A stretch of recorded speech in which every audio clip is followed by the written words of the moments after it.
Hello, my name is Burke Hedges, author of the best-selling book, The Parable of the Pipeline. I open my book with a story about Pablo and Bruno, who take two very different paths in their quest for financial independence.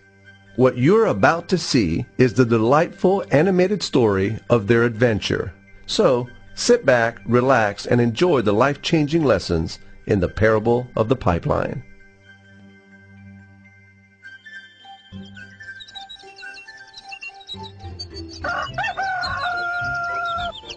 Far away, in a small village, near a beautiful valley, lived two friends, Pablo and Bruno. They were both young and dreamed of a better life for themselves. They'd often discuss their dreams about how they would become the most successful men in the village. They weren't afraid of hard work, and they searched for opportunities to help realize their goals and achieve their dreams. One day, an opportunity presented itself.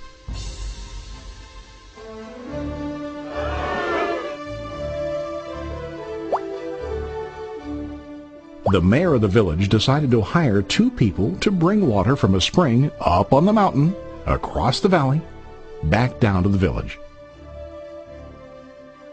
They were to be paid based on the amount of water delivered to the village.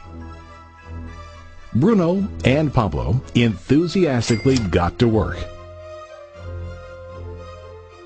Every day, from morning till evening, they carried buckets to and from the spring. They worked hard, carrying water to the village. In the evening, they'd return home with their day's wages.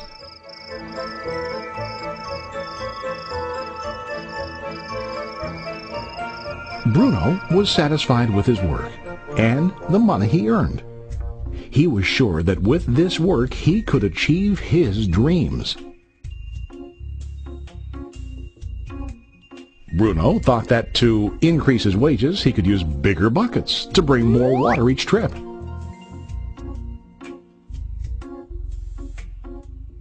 He believed with a larger income he would soon be able to buy a cow and the house that he dreamed about.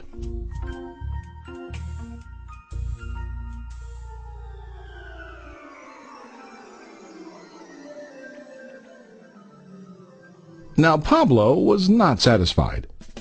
At the end of the day, his back and hands ached, and he was exhausted.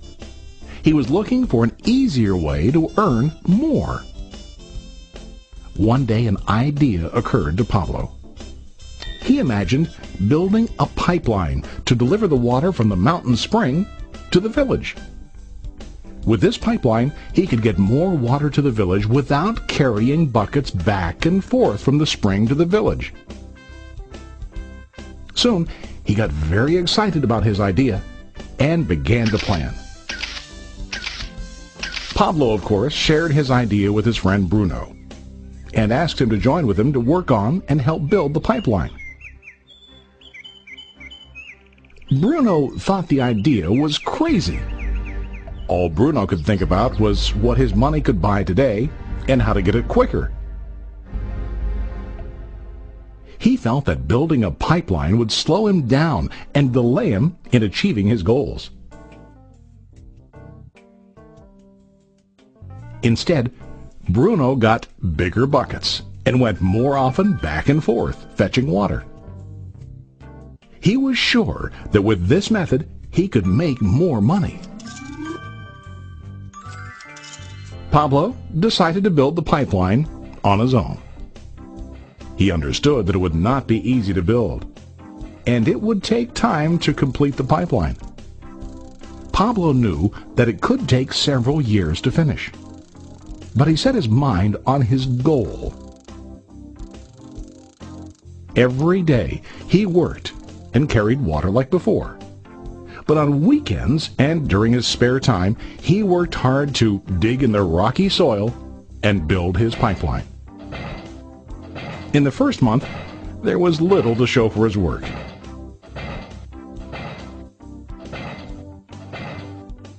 Bruno and the villagers laughed and teased him.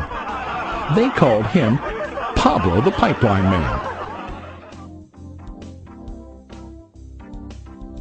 During this time, Bruno's income doubled.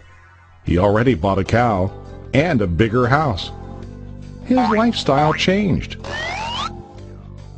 He now spent time after work in the bar, enjoying his hard-earned wages from delivering water.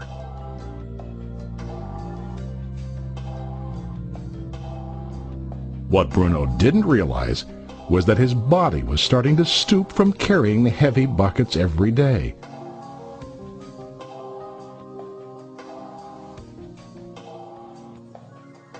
His face looked worn and his body tired. Soon, he began to carry less and less water due to the wear and tear on his body.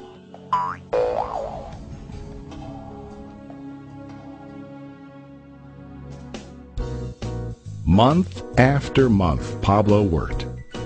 Soon a year passed, and then a second year. Finally, Pablo finished his pipeline.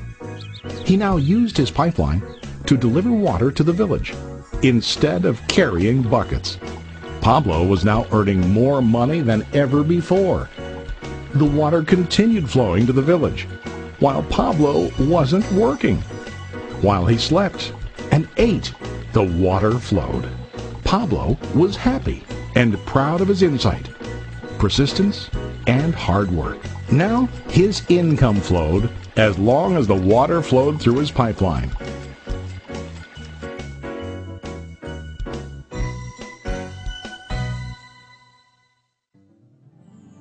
The story of Bruno and Pablo is a reflection of life. Their jobs symbolize what most people do to earn money. Bruno gets his money using buckets.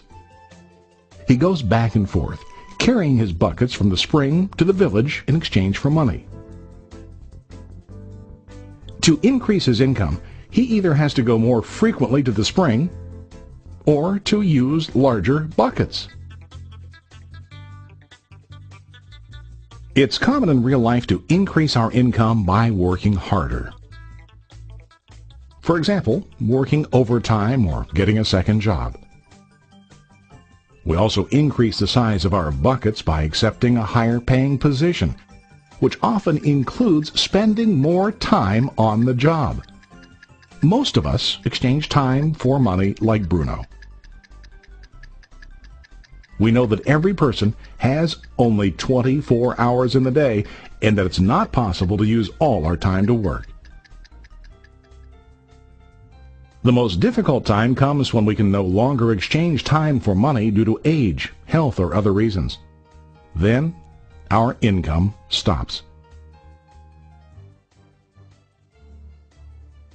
Now let's review what Pablo did. Very wisely, Pablo did not exchange all of his time for a limited income, but he used some of his time to build a pipeline. He knew that the pipeline would bring ongoing income as long as the water flowed. An ongoing income that multiplied the time he worked each day. Pablo knew that someday, maybe because of age or health, he would no longer be able to exchange his available time for money. Pablo knew that if he could make his idea of a pipeline work, then he only has to do the hard work of building the pipeline. After the pipeline was completed, Pablo was able to monitor and maintain the flow of water to ensure that his income will continue. Pablo has shown us that to earn an income, we don't always have to directly exchange time for money. There really are better ways. How about you? Are you still like Bruno, who directly exchanges time for money? Or do you want to be like Pablo, building and maintaining a pipeline for ongoing income? If you are interested in the idea of building your own pipeline, contact the person who lent you this presentation. You can start building your pipeline today.